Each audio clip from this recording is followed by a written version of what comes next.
بسم اللہ الرحمن الرحیم۔ اویئرنیس کی دنیا میں خوش آمدید۔ آج کا ہمارا ٹاپک ہے پریشانی کیوں آتی ہے یا ٹینشن کے بارے میں ڈسکس کریں گے۔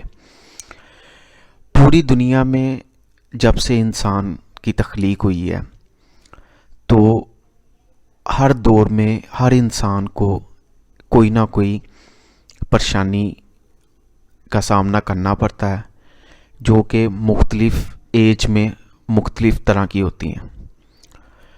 اب کچھ پریشانیاں تو انسان، اگر ہم بینگ اے مسلم ڈسکس کرتے ہیں تو کچھ پریشانیاں تو انسان کے اعمال جو ہیں ان کی وجہ سے آتی ہیں کہ اس کے جیسے اعمال، اگر اس نے اپنی زندگی زیادہ گناہوں کی طرف لے کے چلتا جا رہا ہے تو اس پوائنٹ سے بھی پریشانیاں آتی ہیں۔ کچھ پریشانی قدرت کی طرف سے انسان کے اوپر آزمائش کے طور پر بھی آتی ہیں، کیونکہ اللہ تعالیٰ نے ہر انسان کے لیے ایک درجہ مقرر کیا ہوا ہے۔ جب وہ اپنے اعمال کی بدولت اس جگہ پر نہیں پہنچ پاتا تو یہ پریشانیاں، مشکلیں یا آزمائش اس کی زندگی میں آتی ہیں اور وہ اس کے درجات بلند ہوتے ہیں۔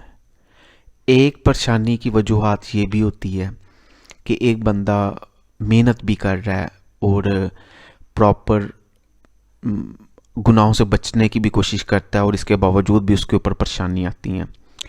وہ نظر بد بھی ہو سکتی ہے کہ کسی انسان کا حسد جو ہے وہ اس بندے پر آ رہا ہے، یا اس کی نظر بد ہے وہ اس بندے پر آ رہی ہے، جس کی وجہ سے اس کو کسی نہ کسی قسم کی پریشانی میں وہ مبتلا رہتا ہے۔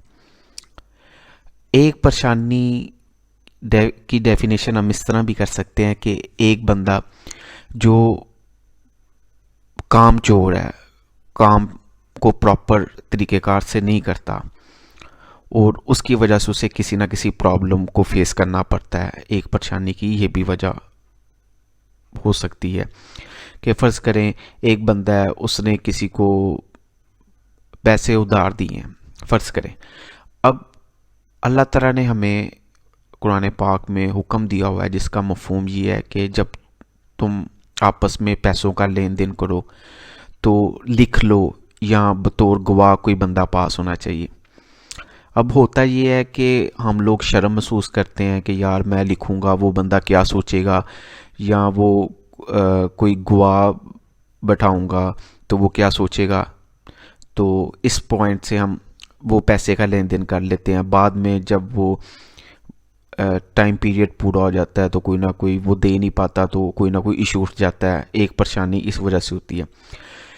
مطلب کچھ پریشانیاں تو قدرتی یا لاپرواہی کی وجہ سے آتی ہیں، یا کچھ انسان اپنے ہاتھوں سے پریشانیاں خود جو ہے نا پیدا کرتا ہے۔ اس طرح یا آپ دیکھ لیں کہ اسلام نے ہمیں پریشانیوں سے نکلنے کا حل بتایا ہوا ہے، ٹھیک ہے۔ ہمیں اگر ہم ان حل نکالنے کے لیے فالو نہیں کریں گے اسلامی رولز، تو ہم اسی طرح ہی مطلب ذلیل اور پریشان ہوتے رہیں گے۔ اب فرض کریں کہ ہمیں بتایا گیا ہے، حدیث کا مفہوم ہے کہ جب گھر میں داخل ہو تو بسم اللہ الرحمن الرحیم پڑھو، سورۃ اخلاص پڑھو، درود پاک پڑھو اور سب سے سلام کرو اگر گھر میں کوئی ہے نہیں ہے۔ اس سے کیا ہوتا ہے کہ شیاطین آپ کے گھر میں داخل نہیں ہوتے، یا اگر ہوں تو وہ چلے جاتے ہیں، ٹھیک ہے۔ ظاہری بات ہے جہاں یہ شیاطین آئیں گے وہاں نوست آئے گی، پریشانی آئے گی۔ مطلب ایسا کچھ بھی نہیں ہوگا کہ کوئی 10-12 سینگوں والی چیز ہمارے سامنے آ جائے، اور یہ اسی طرح ہی پریشانی اور بلائیں یہ اسی چیز کا انعام ہوتا ہے کہ انسان کے کام جو ہو رہے ہوتے ہیں وہ رک جاتے ہیں، یا اسے کام کرنے میں مسئلہ آتا ہے اور وہ پریشانی کی ایک شکل اختیار کر لیتے ہیں، ٹھیک ہے۔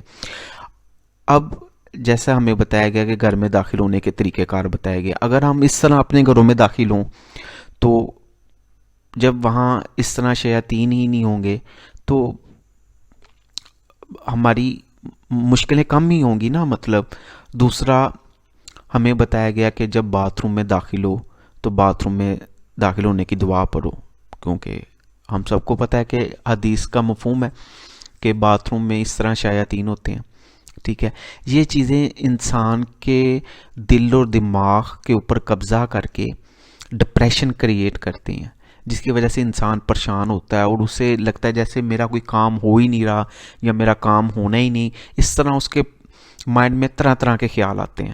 ٹھیک ہے، اس لیے ہمیں اسلام کے جو کچھ رولز ہیں ان کو فالو کرنا ہی پڑے گا اپنی زندگی میں، چاہے ہم خوشی سے کریں یا ناخوشی سے کریں. کیونکہ ہم بظاہر تو کہہ دیتے ہیں کہ ہمارا رب اللہ ہے یا ہمارا مذہب اسلام ہے، لیکن ہم صرف ان باتوں کے کہنے کے حد تک ہیں، ان کے عمل کرنے کے حد تک جو ہے نا ہم بہت دور ہیں. ہمیں کوشش کرنی چاہیے کہ اسلام ہمیں جس طرح زندگی گزارنے کا طریقہ بتا رہا ہے یا سنت پہ عمل کرنے کا طریقہ بتا رہا ہے، ہم وہ جب سے اس پہ عمل کرنا شروع کریں گے تب سے ہی زندگی آسان ہونی شروع ہو جائے گی. ٹھیک ہے، نہیں تو ضلالت ہے، انسان چاہے 50 سال جی لے 60 سال جی لے، ٹھیک ہے، وہ ضلالت ہی ہے اگر ہم دین سے ہٹ جاتے ہیں. اور اگلا جہاں بھی آنا ہے ادھر بھی ہمیں وہ بھی ضلالت ہمیں فیس کرنی پڑے گی. تو کچھ پریشانیوں کا حل انسان کے اپنے اختیار میں ہوتا ہے کہ وہ محنت کرے، اپنے کام کو ایمانداری سے کرے اور جو بھی اس نے سٹیپ لینے ہیں وہ ٹائم پہ لے. اور جو پریشانیاں اس کے ان سارے کام کرنے کے باوجود بھی ہیں تو وہ پھر یہی ہے کہ وہ درود پاک پڑھے اور اللہ تعالیٰ سے ان پریشانیوں سے نکلنے کا جو ہے نا درخواست کرے کہ اللہ تعالیٰ میرے لیے راستے اسباب پیدا کرے تاکہ میں ان پریشانیوں سے نکل سکوں. اور دنیا میں کوئی انسان ایسا نہیں ہے کہ جب تک وہ مرے گا نہیں اور اس کے اوپر پریشانی نہیں آئے گی. کیونکہ اگر دنیا میں پریشانی نہیں آئے گی تو جنت اور یہ اس دنیا میں فرق ہی ختم ہو جائے گا. کیونکہ پریشانی تو جنت میں نہیں، دنیا میں تو ہمیں کسی نہ کسی طرح سے پریشانی فیس کرنی ہی پڑے گی، چاہے ہم نیک ہیں، چاہے ہم گناہ گار ہیں، چاہے ہمارا کوئی مذہب ہے یا کسی بھی مذہب سے ہمارا کوئی تعلق نہیں ہے. یہ چیزیں انسان کو فیس کرنی ہی پڑیں گی. انسان کے دنیا پر آنے کے ساتھ ہی پریشانی آتی ہیں، اور انسان کے جب تک وہ اس دنیا میں رہتا ہے پریشانیوں کے فیس کرتا ہے. اب اس پہ ڈپینڈ کرتا ہے کہ خاموشی سے ان حالات کا مقابلہ کرے یا نکلنے کے لیے کوئی اسباب پیدا کرنے کے لیے اللہ رب العزت کی بارگاہ میں درخواست کرے، یا پھر وہ اسی طرح ہی اپنا وقت گزارتے. اپنی رائے کمنٹ میں ضرور پاس کیجیے گا. اس کے ساتھ ہی ہمیں اجازت دیں. اللہ حافظ.